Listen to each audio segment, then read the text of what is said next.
Another argument is that all of the jobs that are going to be lost with AI could be detrimental to the job market, right?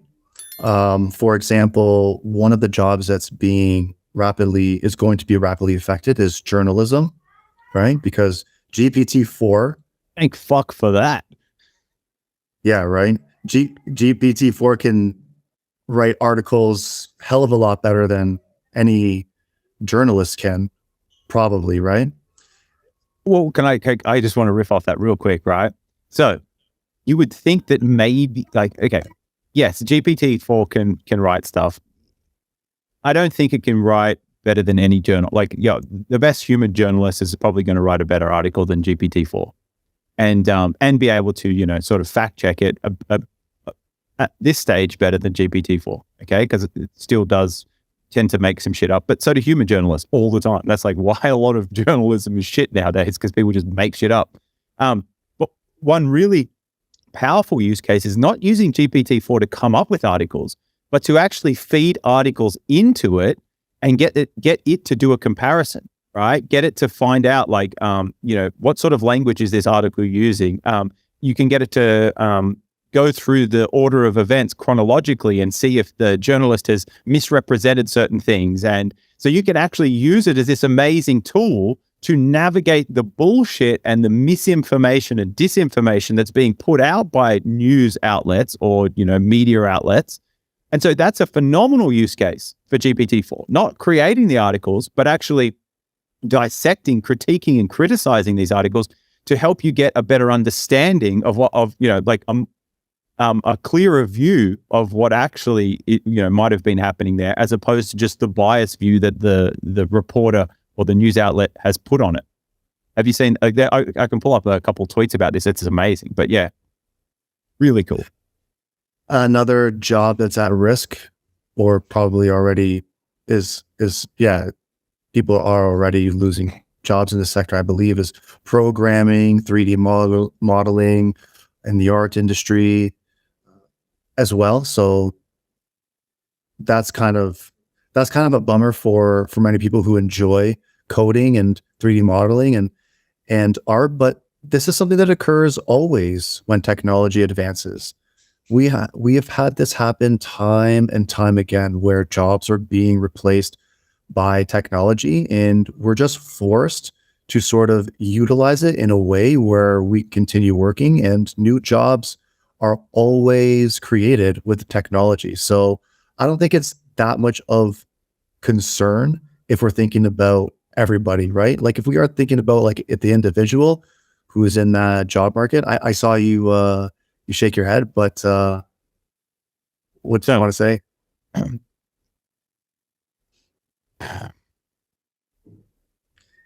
Okay, they're not losing their jobs just yet, right? Now, something recently, there's Baby AGI by Yoel or Yohi on Twitter. Can't remember his full Twitter handle, but he created this auto GPT or Baby AGI agent that can start to do tasks like sort of by itself, but you still have to prompt it. You have to start it, and then it can keep going on, right? But all of these things, that the generative models, they all require human input to start them up, right? To start them off. And so your statement about like they're all programmers are all already losing their jobs or not having to program. No, what's happening is it's made your ability to program greater. It's reduced. Like for me, like I was a below average coder. Yeah, I've taught myself to code, or utilize resources like YouTube and documentation and books and all the rest of it to learn how to do this coding. I didn't go to university for it, didn't do any of that, but it would take me fucking hours and days and weeks to write some program ideas that I have. Now with ChatGPT and GPT-4, I can come up, I can like have an idea. I can get a testable version of that up and running within minutes to hours now, right? It is a game changer. It's 10 to 100x my output. And I can think about all these ideas at a high level, but for me, it was hard to get down into the weeds of like actually coding the intricacies of what this thing needed to do. And now I don't have to spend the time getting down in there as much. And it's actually helped me learn how to understand those intricacies at an even greater level, because I can take a piece of code that I might not have understood, paste it in, and get it to help me understand it. It's a game changer. So it's the people who learn to utilize this, it's going to increase their ability to create and do and achieve in the world. The people who don't, they're going to have to change and adapt. And what people are really, really pissed off and scared at is the fact that they're going to have to change. And change for people typically is very hard unless you get used to the fact that change is like this one constant thing that we're always going to have to deal with. Embrace that and then realize like, oh, my ability to change is actually a skill and I should develop that. But the people just get pissed and scared because they're like, oh, this thing that I'm used to doing or spent 10 years trying to learn how to do perfectly, I'm now going to have to change. And like, that's so bad. And they should ban this and blah, blah, blah, blah, blah.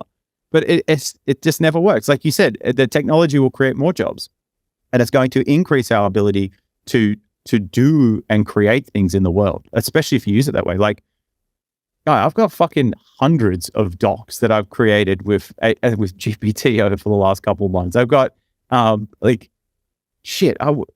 it'd be like 40 plus different coding projects, like apps and little features that I've built for myself to do stuff faster, like data pipelines. Like I was able to scrape like huge amounts of information off the internet, process it, clean it, transform it into things that I wanted to do, and then be able to do analytics on it. And like previously that would have taken me months. I did it with ChatGPT in like a couple of days. It is a tool and it's how we use it that matters. The argument is that there's going to be a need for a lot less programmers, right? So if we take all the programmers that exist in the world right now, we can cut that into like 15%. We're only going to need around 50% of the ones that are currently working, right? That's the argument. Yeah. Dumb argument. We just make more. Like it's just, you just are able to make so much more and be so much more efficient. Like everything will just get so much better. Like, and this is the thing, one way to frame it is like, okay, so Cuba, right? Socialism. Yeah.